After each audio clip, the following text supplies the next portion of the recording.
What is up, everybody? J Nell here with my Wrestlemania 2013 recap. Let's get right into it. First off, with the pre-show, we had Wade Barrett versus The Miz for the Intercontinental Championship. And first off, throughout this entire event, which was okay, middle of the road for me, throughout this entire event there was far too many promos. Toy promos, movie promos, wrestling promos, plus with the charity stuff, which is fine. That's what the WWE does, the charity stuff. But they didn't have time for the Tons of Funk versus Rhodes Scholars match for our event. Didn't have enough time for all the scheduled matches, so just too many promos. Pre-show must have been the same thing because The Miz won the Intercontinental Championship in about 5 minutes. It was like a 5-minute match. I didn't get that.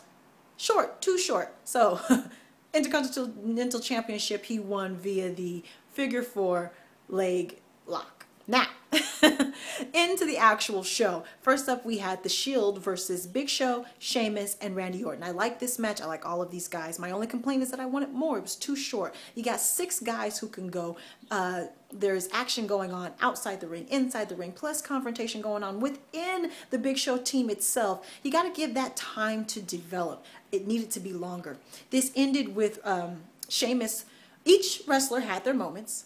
Sheamus ended up crawling over to tag in the Big Show to make the tag when Randy Orton jumps up on the apron and slaps Sheamus's back and tags himself in. He gets in there and is cleaning house for about a minute until he catches a spear from Roman Reigns and then gets pinned by Dean Ambrose, who is the legal man. And Big Show the whole time is just sitting there like, really? You stopped me from getting tagged in so you can get in there and lose the match? It was very funny. And then, of course, after the match, the Big Show knocked out Sheamus and Randy Orton. Next up, we had Mark Henry versus Ryback. This was a good match. It was short, but it should have been short. And it was good. Mark Henry did most of the heavy lifting. Ryback had his moments. He got the spear. He went for the shell shock. He got Mark Henry up. Mark Henry grabbed the ropes, and I believe they're playing it as in Ryback's shoulder gave out. That's what it looked like. Shoulder gives out, lands on the ground. Or falls, Mark Henry falls on top of him in his basically big body drop and pins him 1, 2, 3. After the match, Ryback does eventually get his shell shock, but lost the match at WrestleMania. Next up, we had the Tag Team Championships. It was Kane and Daniel Bryan, the champions, versus Dolph Ziggler and Big E Langston with AJ on the side. This was a good match. I like all 4 of these guys. Same complaint as the Shield match. Too short. You got to give these matches time to develop. A match itself should have highs and lows. You can't do that if there's not enough time, especially when there's more than just 2 guys going at it. This match was good. All the wrestlers had their highlights. Big E, man, this is his debut at WrestleMania, debut period, and it was at WrestleMania, and he looked good. At one point, he gave Kane 3 backbreakers without dropping, without putting him down. That guy is strong. Big E's one to watch. He's going to be good for this company. It ended with Kane giving Dolph Ziggler his choke slam, and then Daniel Bryan coming off the top ropes with the big body drop and pinning him 1, 2, 3. Next up, we have Fandango against my boy Y2J, Chris Jericho. You know I love Chris Jericho. He's one of my favorite wrestlers, always has been, and they just did him dirty. This man is a future Hall of Famer, 6-time world champion, first undisputed champion, all kinds of accolades. They messed up his entrance.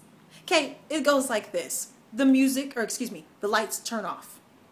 Then the music comes on. Break the walls down. And on the word down, you see the arms spread with the jacket lit up. That's how it goes. This is what they did last night. The lights were still up and they turn on the music. So the music's going. Then they turn off the lights. The music's almost to the first verse by the time we actually see Jericho arm spread, light lit jacket. So he messed up his entrance. Okay, on to the match.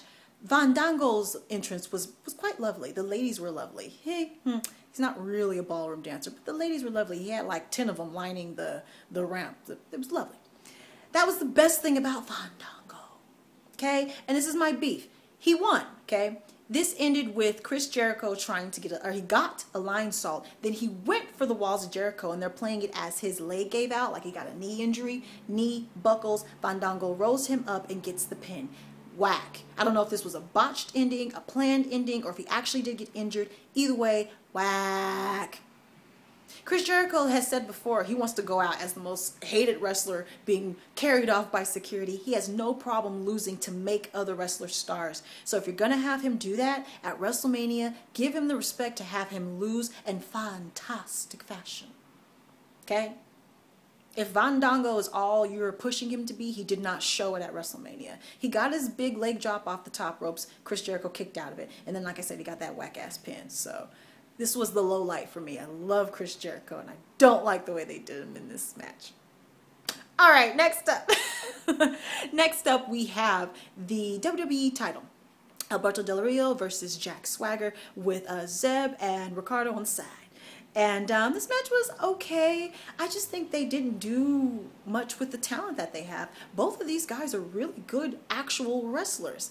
I think they should have switched it up, have them do an actual wrestling match, and then maybe have Alberto win in a different fashion other than the cross arm breaker, which was totally predictable. Zeb got into it a little bit, put Jack Swagger's leg on the rope at one point to save him from getting from tapping out at that point.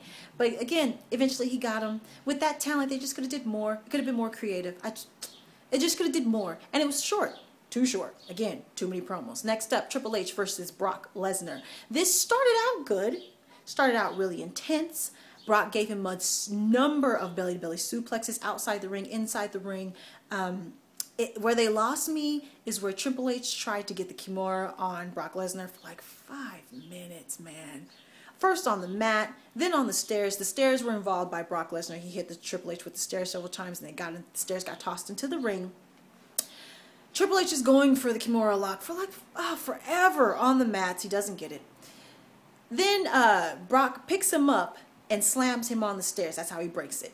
Then he goes for the Kimura again on the stairs. Brock picks him up and he slams him. Then he goes for the Kimura like again on the stairs. Brock picks him up and he slams him. And then Triple H eventually gets up and gets the pedigree on the stairs. Gives Brock the pedigree on the stairs and wins that way. Wah, wah. That's how I felt. That's how I felt. Started off good and then it just kind of fizzled out for me. Let me know how you felt about that match. And then finally, main event, The Rock. World Champion versus John Cena 2. And like the first, I wasn't that interested. I don't know why. I don't know why I can't get into this thing they got going on. They're probably going to fight again next year. John Cena won his belt back, which I knew he would. It was predictable. The match looked a lot like the first one. He won via the attitude adjustment. I was checking in and checking out and talking to people. Just wasn't that interested. I don't know why I'm not that interested in this storyline. I'm just not. So there you go. That was WrestleMania. It was okay. Again, CM Punk, Undertaker, CM Punk, definitely the highlight of the night for me. Ladies, make your own money, sign your own checks. Everyone, take care. Goodbye.